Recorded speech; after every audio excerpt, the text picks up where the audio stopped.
kami di masjid ini atau di lingkungan kami ini itu kegiatan tahlilan yang mungkin di waktu ada yang 3 hari, ada yang 7 hari, kemudian ada 40 hari.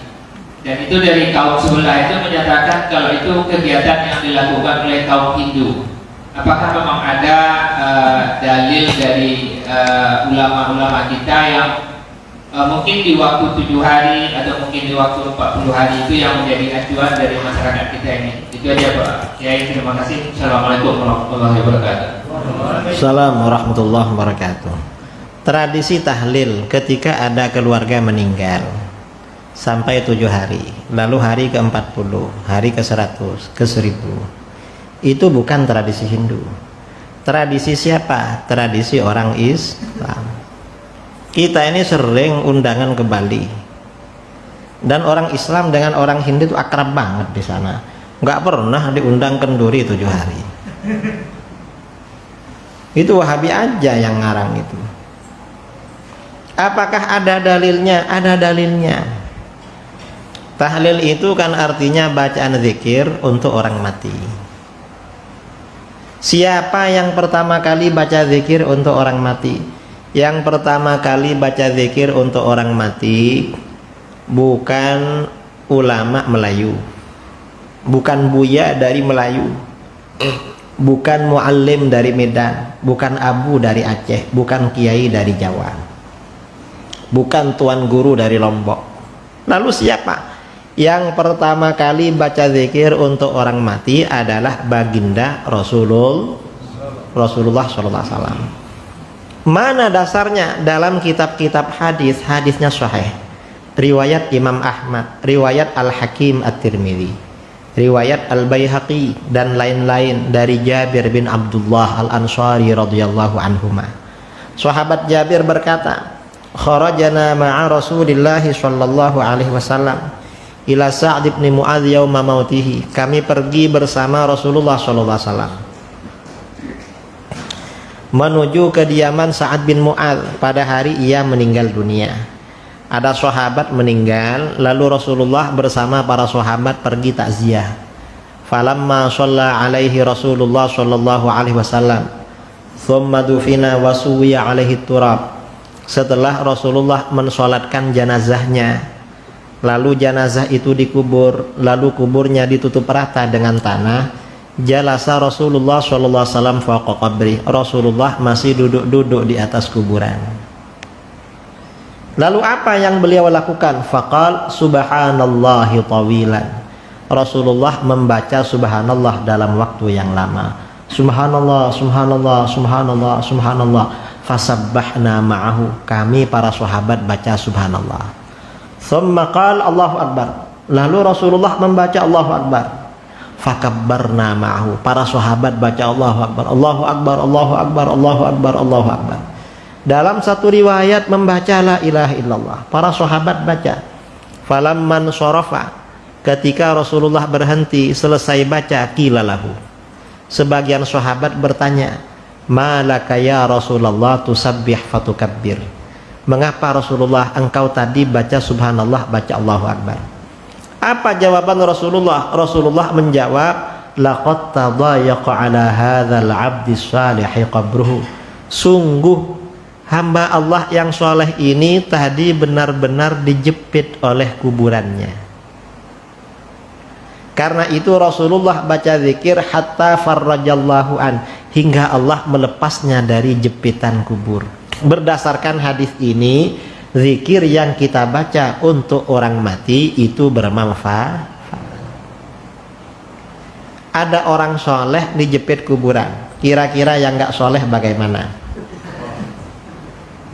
Kira-kira, kata para ulama, hadis ini hadis yang mengerikan tentang alam kubur. Mengapa mengerikan? Ini yang dikubur orangnya orang soleh, yang bersaksi bahwa dia soleh Rasulullah. Kalau yang bersaksi tetangganya, kadang ya meragukan, kurang valid. Tetangga itu ada jenazah, saudara-saudara almarhum ini orang baik apa enggak? Tetangga-tetangga tuh tahu kalau gak baik, cuma mau bilang gak baik gak enak.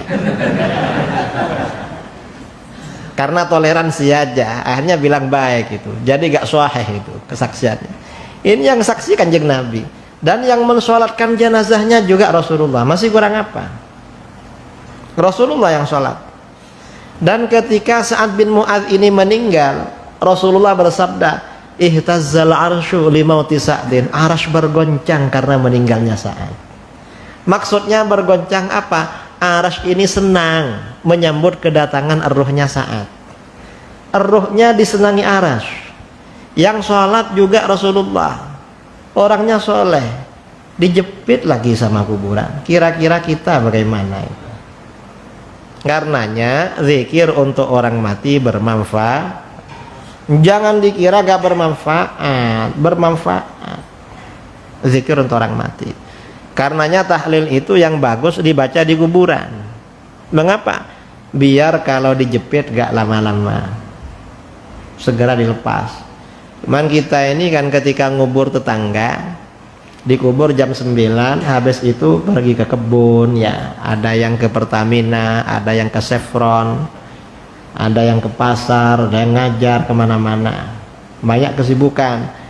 Maka tahlilnya habis isya jam 8. Almarhum dikubur jam 9. Bantuan baru dikirim jam 8 malam. Lumayan 11 jam nunggu bantuan itu.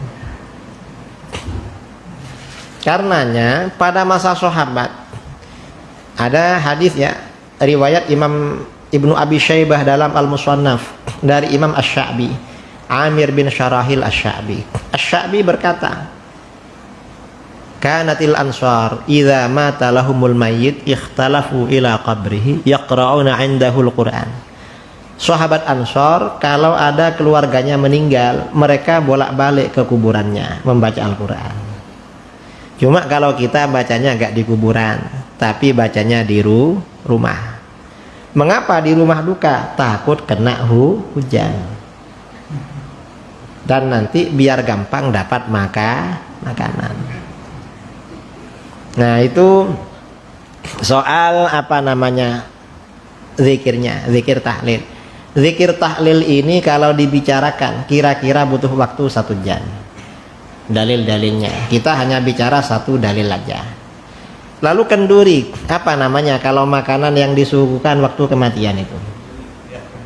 Kenduri ya? Hah? Alamala? Selamatan. Lalu selamatan apakah ada dalilnya? Imam Nawawi dalam kitab Riyadhus Shalihin menulis bab as-shadaqah anil mayyit, anjuran sedekah selamatan untuk orang mati. Mengapa selamatan untuk orang mati? Karena sampai dalil yang disampaikan Imam Nawawi an Aisyah radhiyallahu anha, dari Aisyah radhiyallahu anha, anna rajulan atan nabiyya sallallahu alaihi wasallam faqala, seorang laki-laki datang kepada Nabi sallallahu alaihi wasallam, lalu laki-laki itu berkata, ya Rasulullah, inna ummi uftulitat nafsaha wa lam tusi. Hai Rasulullah, sesungguhnya ibuku tiba-tiba meninggal dunia dan tidak sempat berwasiat, gak sempat berkata-kata. Wa uraha law takallamat tasaddaqat, saya kira seandainya ibuku sempat berkata-kata pasti berwasiat untuk sedekah.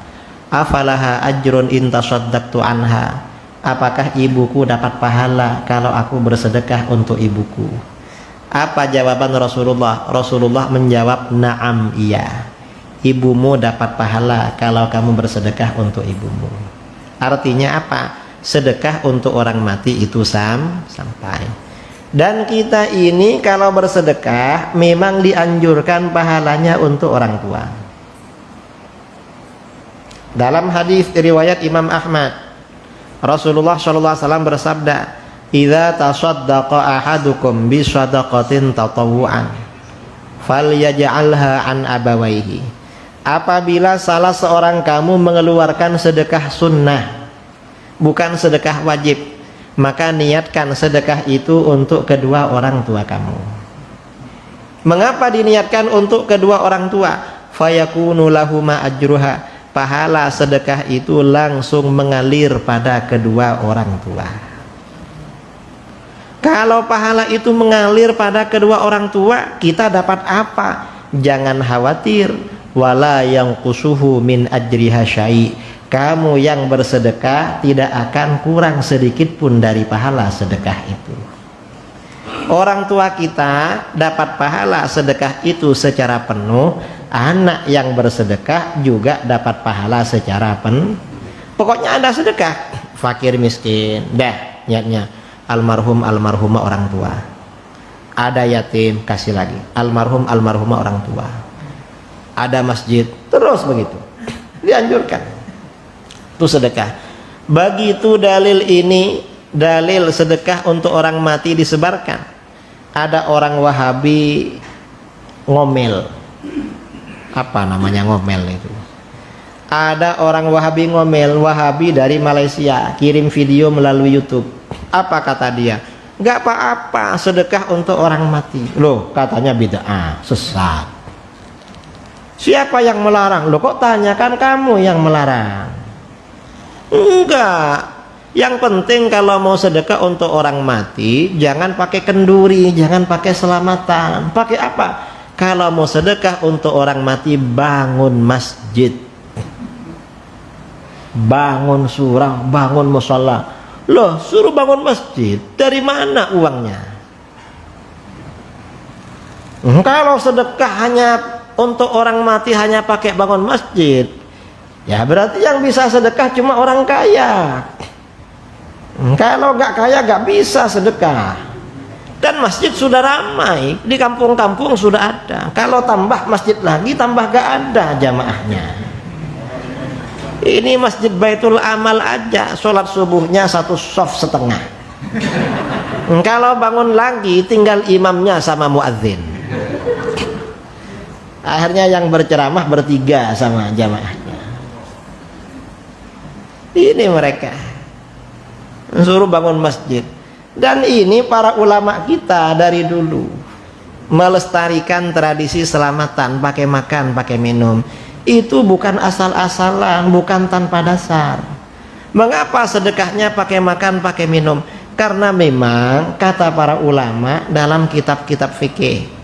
Misalnya dalam kitab Minhajul Qawim karangan Imam Ibnu Hajar Al-Haytami, atau kitab As'al Matalib Syekhul Islam Zakaria Ansari, atau kitab-kitab yang lain, semuanya mengatakan afdhalus shadaqah alma, sedekah yang paling utama, paling besar pahalanya adalah air. Ini paling besar pahalanya. Mengapa sedekah air ini paling besar pahalanya?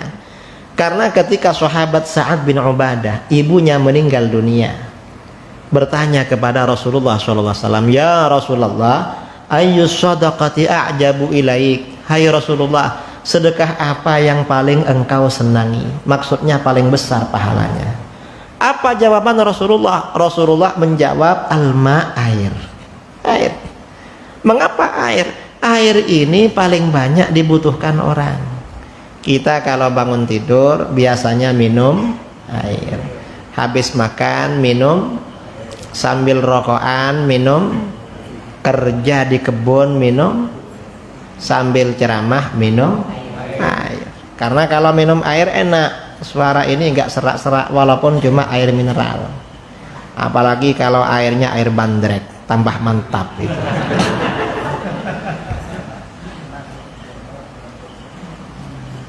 Itu air.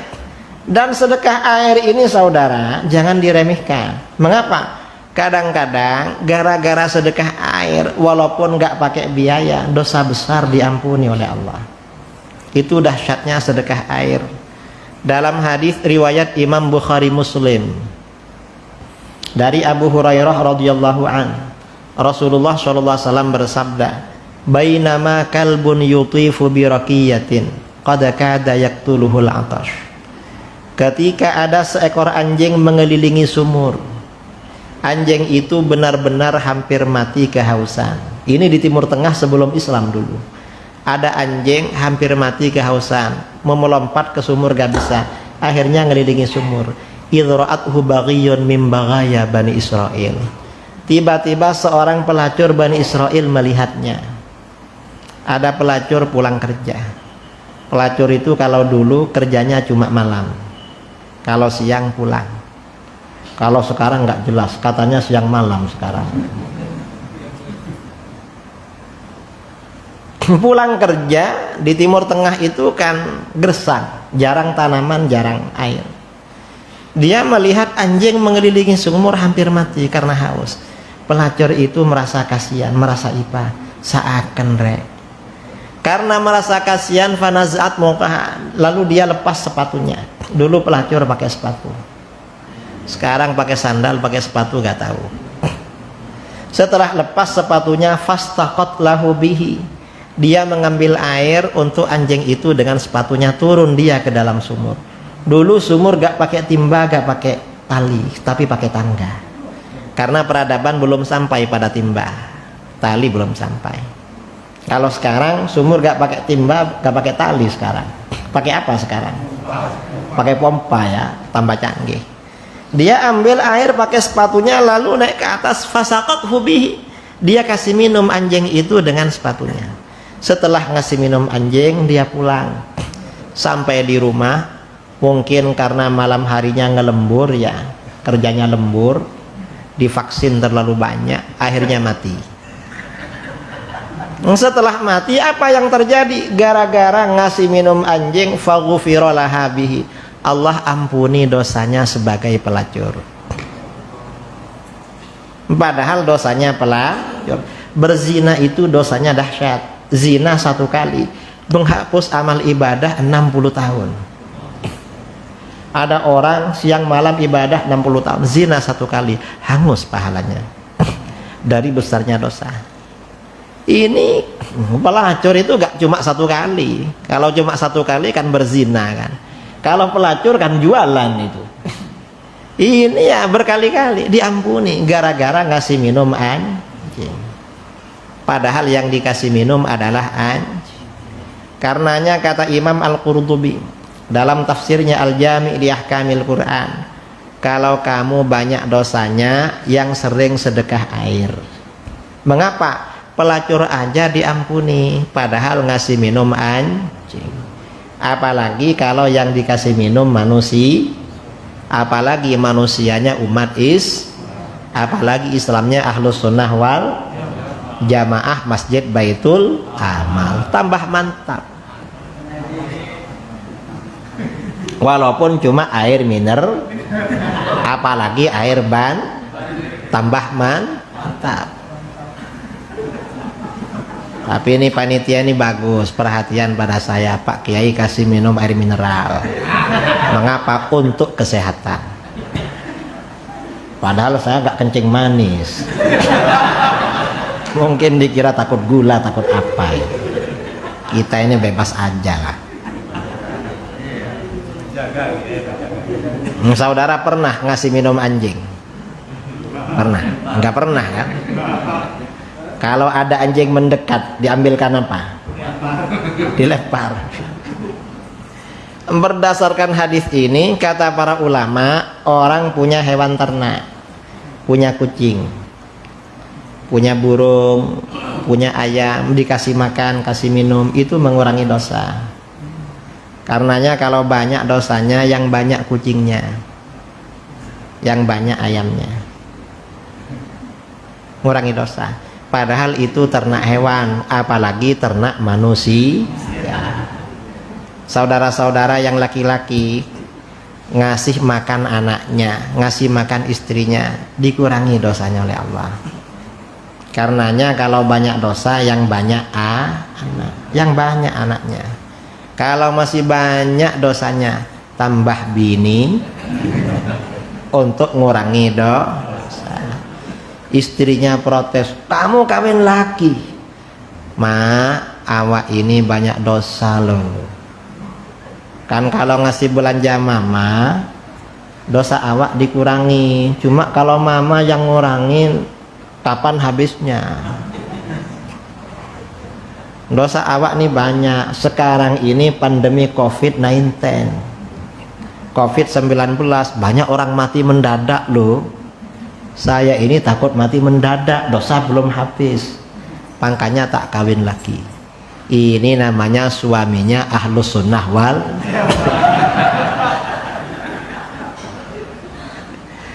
Kalau gak mau kawin lagi berarti Wahabi.